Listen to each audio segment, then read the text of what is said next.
గురుగారు నమస్కారం అండి. నమస్కారం అమ్మా.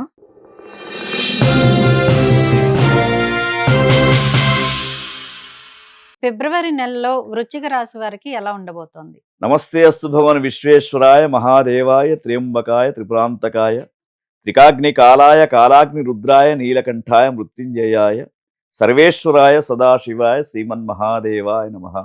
ఇది ప్రత్యేకంగా వృశ్చిక రాశి వారు కంపల్సరిగా హ్మ్. మీరు సెల్ ఫోన్లో వింటారా లేదా మీకు నోటికొస్తే చదువుకుంటారా? హ్మ్. కంపల్సరీ ఈ నెలంతా చేయాలి. ఓకే. అందుకే ఈ శ్లోకం చెప్పడం. హ్మ్. ఎందుకంటే వృశ్చిక రాశి వారి యొక్క గ్రహస్థితి ఫిబ్రవరి మాసంలో గురువు 8, శని 5, హ్మ్. రాహు 4, తర్వాత మరి కేతు గ్రహాన్ని చూసినప్పుడు 10వ స్థానం. హ్మ్. ఏ ఒక్క గ్రహం కూడా వీరికి అనుకూలంగా లేదు. ఓహ్! ఒకటి.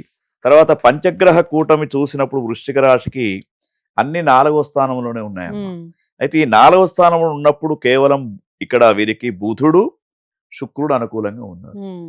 అయితే ఇంత ప్రాబ్లమ్స్ ఉన్నా కూడా హ్మ్. బుధ శుక్రుడు ఏం చేస్తారంటే పంచగ్రహ కూటమిలో హ్మ్. వీరికి అనుకూల పరిస్థితులు కల్పిస్తారు. ఓకే. ఎందుకంటే వృశ్చిక రాశిలో పొలిటికల్ లీడర్స్ కూడా ఎక్కువనమ్మా. వాళ్ళకి హ్మ్. ఎన్నో రకాల సమస్యలు వస్తూ సమస్యలుంటాయి. ఉంటాయి. హ్మ్. వచ్చినా కూడా అనుకోనటువంటి సంఘటనలు ఎదురైతూ ఉంటాయి. హ్మ్. వాటన్నిటి కూడా వీరు బుద్ధిబలంతో హ్మ్. చాలా తర్వాత ఇంట్లో కూడా వీరికి గృహాలలో కుటుంబ పరిస్థితులు వీరికి సలహాలు ఇచ్చే వాళ్ళు కూడా ఉంటారు. హ్మ్. కాబట్టి పెద్దల సలహా వినాలి వీరు. ఓకే. పెద్దల సలహాతోటి ఈ యొక్క మంత్ ముందుకు వెళ్ళాలి. హ్మ్. అయితే ముఖ్యంగా పంచగ్రహ కూటమి వీరికి చక్కగా లేదు కాబట్టి హ్మ్. ఈ శివరాత్రి యొక్క నియమాలు పాటించండి.